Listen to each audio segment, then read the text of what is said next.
Just the dictionary definition of words like pacifism, opposition to war or violence of any kind. And then you have words like non resistance, the policy or practice of not resisting violence or established authority, even when tyrannical by force. If you believe Jesus practiced love of enemy to his own death, let's remember the last words of our Lord Jesus on the cross.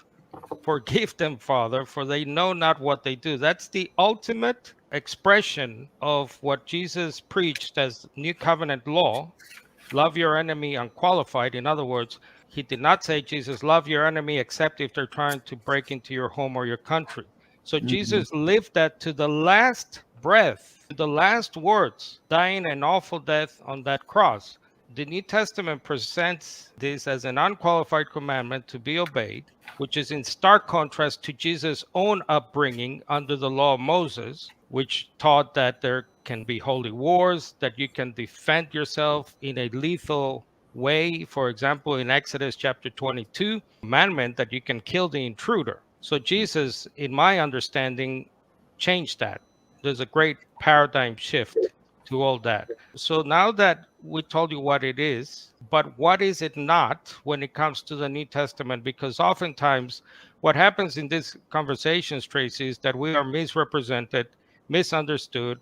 Then the defamation and libel comes in. You're a coward. You're a this. What about your wife? What about your kids, etc.? So this is, in my understanding, what it is not. Pacifism is not total inaction. So yes, Jesus said, "Turn the other cheek," but he also said, "Flee, resist evil." It doesn't mean don't do anything. It doesn't mean cowardice. It doesn't mean let the state do our dirty work for us. It doesn't mean that we should be unpatriotic. By that I mean, Paul, for example, commands, I believe it's Timothy, to honor the emperor, to honor the authorities.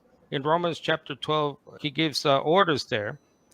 So it does not mean that we should become an enemy of the state and we hate the authorities or we slander the military or the police. The time of Ken, and I'm glad Ken is here because he provides such wealth of history.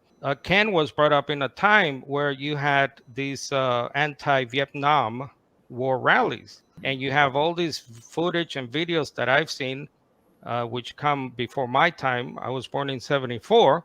But you see people spitting on the police or the military, hating on, as they say down here in the South, hating on the authorities.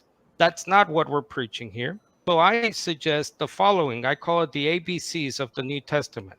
The ABCs are A, for be active. Pacifism is not total inaction.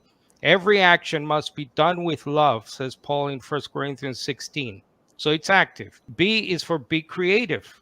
Talk, argue, reason, pray your way out of an evil situation. And C stands for call on the proper authorities, which are established, says Paul in Romans 13, by God for your good, Christian. It's the government that wields the sword, that uses the sword as a tool of vengeance for your good, says Paul in Romans 13. That's the function of the state. Paul himself practiced that, by the way. I believe it's in the book of Acts where Paul seeks the Roman authorities, remember, when they're trying to kill him. So I believe that's the proper way to do this. So we're not misunderstood. We can properly express, I believe, Jesus and the apostles.